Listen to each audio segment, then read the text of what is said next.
चंदन आम 60-70 वर्ष है करुचु आस्ते आस्ते बढ़ु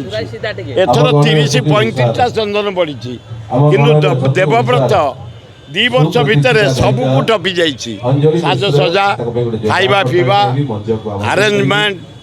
मेलोडी बंधु मिलन चंदन बोलिबा मल्लीपाल पकईबा इत्यादि इत्यादि नंबर 1 स्थान देवव्रत नहीं भगवान ताकू शक्ति दिंतु एमती चली था समस्त आम जोग दौ। जय जगन्नाथ हर हर महादेव।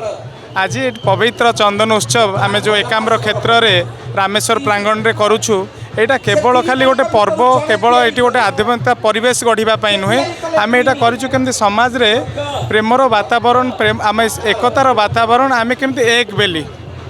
आम देखा आम गोटे परिवार आम एक हो गोटे परिवार होती रहा आठू आहरी उन्नति धरण कर कारण मुझे एक होकर न था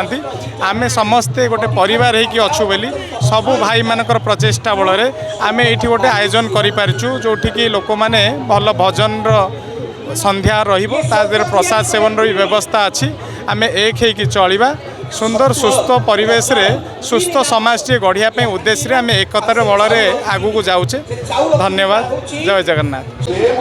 प्रथम तो देवजुग परिवार समस्त सदस्यों को मु धन्यवाद देवी और कृतज्ञता जनइबी जे प्रत्येक वर्ष यहीपरी गोटे कार्यक्रम माध्यम ये अंचल गोटे वातावरण तैयारी करवा भाईचारा तैयारी करवा ये हूँ सब बड़ कथा तेणु मु भावुची ये निश्चित भाव में ये स्वागत योग्य देवबुक परिवार जे केवल ये चंदन यात्रा व चंदन उत्सव ये कार्यक्रम करुच्ची ता नुहे मु परिवार सांगे आगु भी जड़ित अच्छी विभिन्न प्रकार कार्यक्रम सामाजिक कार्यक्रम हाथ को से नहीं तेणु मु भावुची निश्चित भाव में ये जो अनुष्ठान ये बा संगठन